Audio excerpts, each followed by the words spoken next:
Screen पर जो व्यक्ति आपको दिखाई दे रहा है इसका नाम है गंगागिरी महाराज। आपको बता दें कि इस व्यक्ति ने हुजूर सल्लल्लाहु अलैहि वसल्लम यानी कि मुसलमानों के आखिरी प्रोफेट मोहम्मद सल्लल्लाहु अलैहि वसल्लम की शान में गुस्ताखी भरी बात की। ऐसी ऐसी बातें कही है जिसे कभी भी ये समाज कबूल नहीं कर सकता। और एक मुसलमान सब कुछ कबूल कर सकता है लेकिन अपनी नबी की शान में गुस्ताखी कभी कबूल नहीं कर सकता। और अब इस व्यक्ति की गिरफ्तारी की मांग लोग कर रहे हैं। और साथ ही साथ आपको बता दें कि महाराष्ट्र के औरंगाबाद के पूर्व सांसद इम्तियाज जलील ने सीधे तौर पर इस पूरे मामले की शिकायत जो है पुलिस कमिश्नर से की है। और क्या कुछ बातें उन्होंने कही है, आप इस वीडियो को देखिए। मोअज़्ज़ज़ उलमाए किराम के साथ एक डेलीगेशन हमने पुलिस कमिश्नर साहब के पास गए और हमारी नाराजगी का इजहार किए, हमारे गुस्से का इजहार किए और ये बताए है कि मुसलमान पूरी दुनिया में हर चीज बर्दाश्त कर सकता है लेकिन अपने नबी करीम सल्लल्लाहु अलैहि वसल्लम prophet Muhammad peace be upon him इनके ताल्लुक से किसी भी तरह की गुस्ताखी बर्दाश्त नहीं कर सकता है।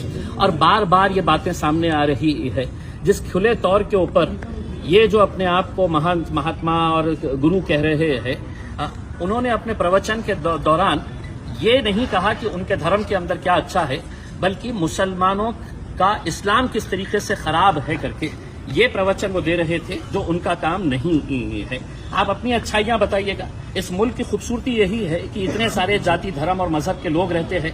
हमने कभी आपके धर्म के बारे में बोला नहीं है। मौलाना साहब ने कहा कि कोई एक ऐसा वाकया बता दे कि जहां पर हमारे किसी मौलाना ने, कभी हमारे उलमाए दीन ने किसी दूसरे मजहब के बारे में इस तरह की घटिया और घिनौनी बात कही है करके। हमने पुलिस कमिश्नर साहब को पूरे वाकये से आगाह कराया और उनको ये बताया कि पूरे हिंदुस्तान के मुसलमानों के अंदर इस बात को लेकर नाराजगी है और गुस्सा है। ऐसे हालात के अंदर ये पुलिस की, सरकार की, प्रशासन की जिम्मेदारी होती है कि वो जो भी दोषी आदमी है उसके ऊपर कार्रवाई होनी चाहिए। हमने एग्जाम्पल दिया मौलाना सलमान अजहरी साहब का कि जब उन्होंने कोई बयान दिया तो उनके खिलाफ पूरे हिंदुस्तान के अंदर है तो कितने सारे FIRs रजिस्टर हुए। और आज भी मौलाना साहब जेल में बंद है। तो इन्हें क्यों छूट दी जा रही है? क्या इन्हें ये बोलकर किया जा रहा है कि नहीं आप कुछ भी बोलिएगा, हम आपको हाथ नहीं लगाएंगे करके? तो हमने साफ कहा है इसका कोई अंत नहीं होगा, इसका कोई एंड नहीं होगा। अगर इस मुल्क की खूबसूरती को अगर बरकरार रखना है तो ऐसे जो समाज के अंदर टेढ़ और दरारें और दीवारें पैदा करने का काम कर रहे हैं उनके खिलाफ कार्रवाई होनी चाहिए। अब आप एक बात समझ लीजिएगा, आज जुमे का दिन है। आज 3 अलग अलग शहरों के अंदर नासिक में हिंदू सकल समाज की तरफ से मोर्चा निकाला जा रहा है, नमाज के वक्त निकाला जा रहा है। इजाजत कौन दे रहा है? नंदुरबार के अंदर है तो आज जुमे के दिन नमाज के वक्त में आंदोलन किया जा रहा है। अमरावती के अंदर किया जा रहा है। तो ये इजाजत कौन दे रहा है कि जुमे के दिन इस तरह के मामले को? हमने बांग्लादेश में अगर हिंदुओं पर अत्याचार हो रहा है तो ये बात समझ लेना कि वहां पर मुसलमानों के ऊपर भी अत्याचार हो रहा है। हमने दोनों ही हिंदुओं के ऊपर और मुसलमानों के ऊपर जो अत्याचार हो रहा है हमने उसकी निंदा की है। हमने उसको खत्म होना चाहिए, इसकी हमने कई जोर तरीके से हमने ये आवाज उठाई है। लेकिन वहां पे हो रहा है इसलिए अब नासिक के अंदर दुकानें बंद करवाओ, आप जबरदस्ती वहां पे है तो इस तरह का माहौल तैयार कर रहे हैं। तो हम समझते हैं ये एक सोची समझी साजिश का एक हिस्सा है, एक षड्यंत्र है। और हम तमाम नौजवानों से ये अपील करना चाहेंगे, खास तौर से आपका गुस्सा जायज है, हम इस मुद्दे के ऊपर किसी तरह का कोई कॉम्प्रोमाइज बर्दाश्त नहीं करेंगे। दुनिया का मुसलमान नहीं बर्दाश्त कर सकता है अपने नबी के खिलाफ। लेकिन कहीं ऐसा ना हो जाए कि हम उनकी साजिशों का शिकार हो जाएं। वो साजिश रच इसीलिए रहे हैं कि आप सड़कों के ऊपर आए, आपने कहीं ना कहीं से आप शुरुआत करें। तो मैं तमाम नौजवानों से अपील करना चाहूंगा कि आपके गुस्से को काबू में रखते हुए हमारे उलमाए दीन जो भी हमें फैसला देंगे हम उसको कबूल करेंगे, उसको मानेंगे, इनका जो भी फैसला होगा और इनकी रहनुमाई के अंदर हमें आगे जो भी करना है हम करेंगे। आज इस ताल्लुक से सतारा के अंदर FIR रजिस्टर हो चुकी है। सतारा पुलिस स्टेशन के अंदर जहां जहां पर भी FIR रजिस्टर होगी, सुप्रीम कोर्ट का गाइडलाइंस है कि इनको सबको क्लब किया जाता है। और वो क्लब करके हमने ये कहा है कि किसी एक पुलिस स्टेशन में भी FIR रजिस्टर हो गई है, इनको क्लब करके आप उसके ऊपर कार्रवाई करनी चाहिए। दूसरा हमने एक मेमोरेंडम ये दिए है कि कई महीनों से ऐसे वेबसाइट चलाए जा रहे हैं जो इस्लाम के बिल्कुल खिलाफ है। इतनी घटिया और घिनौनी बातें तस्वीरों के साथ वहां पर हमने वो पूरे वेबसाइट की डिटेल्स दिए हैं।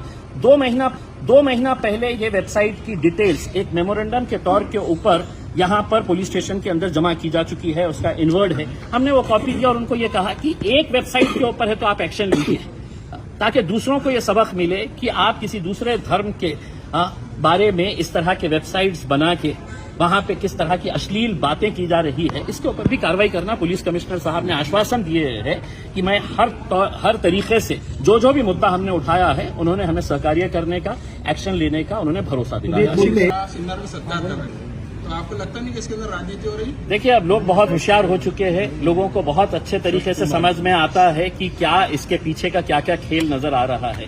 हम तो औरंगाबाद की आवाम का तहे दिल से शुक्रिया अदा करना चाहते हैं कि आज वो लोग भी इस बात को अच्छी तरीके से समझ रहे हैं कि इसके पीछे क्या साजिशें रची जा रही है और किस तरीके से हमें उसका निशाना बनाया जा रहा है, हमारे साथ खेला जा रहा है करके। उसमें कानूनी तौर के ऊपर जो भी लड़ाई रहेगी हम वो पूरी तरीके से लड़ाई लड़ेंगे। सर, प्रकाश आंबेडकरांनी मागच्या महिन्यात एक सुरुवात, देखिए, हम ये बात आज भी मान रहे हैं कि इसमें कोई दो राय नहीं है कि मुसलमानों ने दिल खोलकर नरेंद्र मोदी के खिलाफ वोट दिया, इंडिया अलायंस को। और ये जो हुकूमत आज बैठी हुई है सरकार, वो अच्छी तरह से जानती है कि लाडली बहन कर लो, लाडली भाई कर लो, लाडले पप्पा कर लो, लाडले अम्मी कर लो, उनको पैसा देने के बावजूद भी वो सत्ता में नहीं आ सकते हैं। अगर उन्हें सत्ता में आना है तो कहीं न कहीं माहौल खराब करना और उसी की साजिश का ही नतीजा है। तो दोस्तों, आपने उनके इस बयानात को सुना, आपको इस बात की समझ आ गई होगी कि किस तरह से इस व्यक्ति ने, जो कि एक सम्मेलन में गया था जहां पर हिंदू धर्म के बारे में इस व्यक्ति को बताना था, वहां पर जाकर के इसने नफरतें परोसने की कोशिश की और साथ ही साथ इसने हुजूर सल्लल्लाहु अलैहि वसल्लम की शान में गुस्ताखी भरी बातें की, जो कभी भी किसी भी तरीके से कबूल करने के लायक नहीं है। हमें उम्मीद है महाराष्ट्र पुलिस से कि इस व्यक्ति की गिरफ्तारी की जाए, वरना अगर इसकी गिरफ्तारी नहीं की जाती है तो हो सकता है कि कल को कुछ लोग जो हैं गुस्से में सड़क पर उतर जाए, और सड़क पर उतरेंगे तो फिर पुलिस प्रशासन कहेगी कि क्यों ये सब किया जा रहा है। मुझे उम्मीद है कि ऐसे व्यक्ति की गिरफ्तारी की जाए। मुझे उम्मीद तो देश के प्रधानमंत्री से भी है, जो ये कहते हैं कि हमारे देश में अल्पसंख्यक सबसे ज्यादा महफूज है। तो फिर अल्पसंख्यकों के नबी को, उनके प्रॉफिट को इस तरह से उल्टी सीधी बातें कही जा रही है, उनके शान में गुस्ताखी की जा रही है, तो कब ऐसे लोगों को जेल में डाला जाएगा? आप तमाम लोग इस वीडियो को जरूर शेयर कीजिएगा और अपनी राय कमेंट सेक्शन में जरूर लिखिएगा।